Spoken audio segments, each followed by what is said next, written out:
अध्याय 12 भक्ति योग।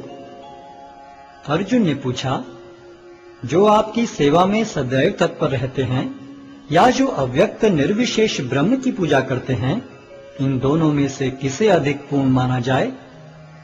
श्री भगवान ने कहा, जो लोग अपने मन को मेरे साकार रूप में एकाग्र करते हैं और अत्यंत श्रद्धा पूर्वक मेरी पूजा करने में सदैव लगे रहते हैं, वे मेरे द्वारा परम सिद्ध माने जाते हैं। लेकिन जो लोग अपनी इंद्रियों को वश में करके तथा सबों के प्रति संभाव रखकर परम सत्य की निराकार कल्पना के अंतर्गत उस अव्यक्त की पूरी तरह से पूजा करते हैं, जो इंद्रियों की अनुभूति के परे है, सर्वव्यापी है, अकल्पनीय है, अपरिवर्तनीय है, अचल तथा ध्रुव है, वे समस्त लोगों के कल्याण में संलग्न रहकर अंततः मुझे प्राप्त करते हैं। जिन लोगों के मन परमेश्वर के अव्यक्त निराकार स्वरूप के प्रति आसक्त हैं, उनके लिए प्रगति कर पाना अत्यंत कष्टप्रद है। देहधारियों के लिए उस क्षेत्र में प्रगति कर पाना सदैव दुष्कर होता है। जो अपने सारे कार्यों को मुझ में अर्पित करके तथा अविचलित भाव से मेरी भक्ति करते हुए मेरी पूजा करते हैं और अपने चित्तों को मुझ पर स्थित करके निरंतर मेरा ध्यान करते हैं, उनके लिए हे पार्थ, मैं जन्म मृत्यु के सागर से शीघ्र उद्धार करने वाला हूँ। मुझ भगवान में अपने चित्त को स्थिर करो और अपनी सारी बुद्धि मुझ में लगाओ।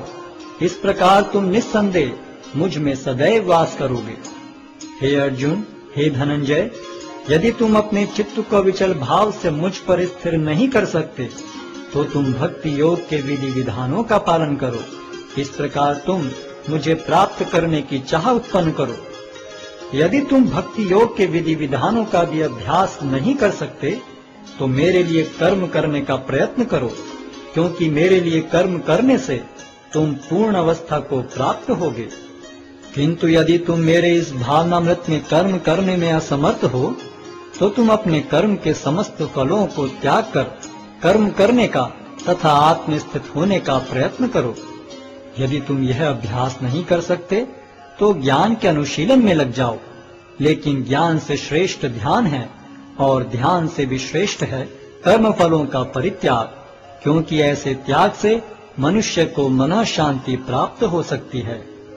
जो किसी से द्वेष नहीं करता, लेकिन सभी जीवों का दयालु मित्र है, जो अपने को स्वामी नहीं मानता और मिथ्या अहंकार से मुक्त है, जो सुख दुख में संभाव रहता है, सहिष्णु है, सदैव आत्मतुष्ट रहता है, आत्म संयमी है, तथा जो निश्चय के साथ मुझ में मन तथा बुद्धि को स्थिर करके भक्ति में लगा रहता है, ऐसा भक्त मुझे अत्यंत प्रिय है। जिससे किसी को कष्ट नहीं पहुंचता तथा जो अन्य किसी के द्वारा विचलित नहीं किया जाता, जो सुख दुख में भय तथा चिंता में संभाव रखता है, वह मुझे अत्यंत प्रिय है। मेरा ऐसा भक्त जो सामान्य कार्यकलापों पर आश्रित नहीं है, जो शुद्ध है, दक्ष है, चिंता रहित है, समस्त कष्टों से रहित है और किसी फल के लिए प्रयत्नशील नहीं रहता, मुझे अतिशय प्रिय है। जो न कभी हर्षित होता है, न शोक करता है, जो न तो पछताता है, न इच्छा करता है, तथा जो शुभ तथा अशुभ दोनों प्रकार की वस्तुओं का परित्याग कर देता है, ऐसा भक्त मुझे अत्यंत प्रिय है। जो मित्रों तथा शत्रुओं के लिए समान है, जो मान तथा अपमान, शीत तथा गर्मी, सुख तथा दुख, यश तथा अपयश में संभाव रखता है, जो दूषित संगति से सदैव मुक्त रहता है, जो सदैव मौन और किसी भी वस्तु से संतुष्ट रहता है, जो किसी प्रकार के घर बार की परवाह नहीं करता, जो ज्ञान में दृढ़ है और जो भक्ति में संलग्न है, ऐसा पुरुष मुझे अत्यंत प्रिय है। जो इस भक्ति के अमर पथ का अनुसरण करते हैं और जो मुझे ही अपना चरम लक्ष्य बनाकर श्रद्धा सहित पूर्ण रूपेण संलग्न रहते हैं, वे भक्त मुझे अत्यधिक प्रिय हैं।